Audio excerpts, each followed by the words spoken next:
This plaza on Monument Avenue in Richmond, Virginia, once honored Robert E. Lee, the Confederate Army commander who fought to maintain slavery during the U.S. Civil War.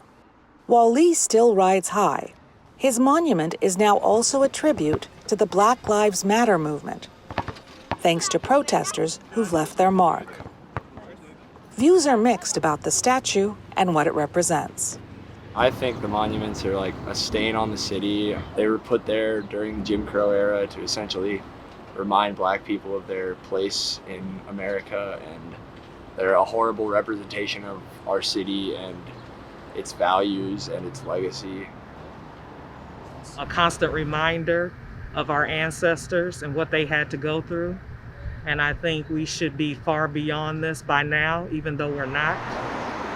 Other Confederate monuments along this road are gone, removed by local officials after a wave of protest this summer. But a long-dead donor is making it difficult to remove the Lee statue, despite an order from the state's governor. The land the monument sits on was given to the state in 1890 to provide a home for the statue. One of the donor's descendants says taking it down goes against what his great-grandfather intended when he signed the land over.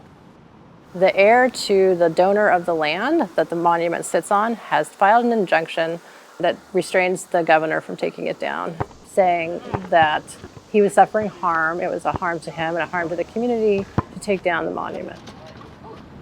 It should really allow us to remember the injustices.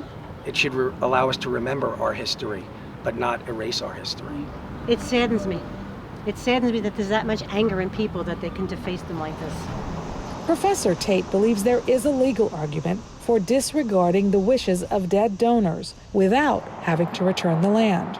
One of the first things to kind of grapple with is, what is this? Was it a gift? Was it a contract? Was it some kind of exchange?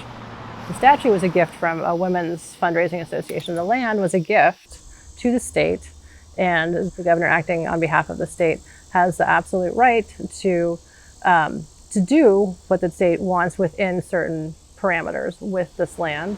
The court could rule that the land must be returned to the donor's descendants. In that situation, Tate believes the city could use eminent domain, the taking of private property for public use, to keep the land. The donor's descendants would be financially compensated. As to what will happen to the statues, honestly, if you love history, like I love history, the monument should stay in a sacred place where Confederate history and that history, because everybody has history. Big museum of Confederate, that wouldn't be no problem. Nobody will have a problem with going to see. I will go see a Confederate because it's history. Whether the Lee statue on Richmond's Monument Avenue will eventually be history remains to be seen. Dora McQuarr, VOA News, Richmond, Virginia.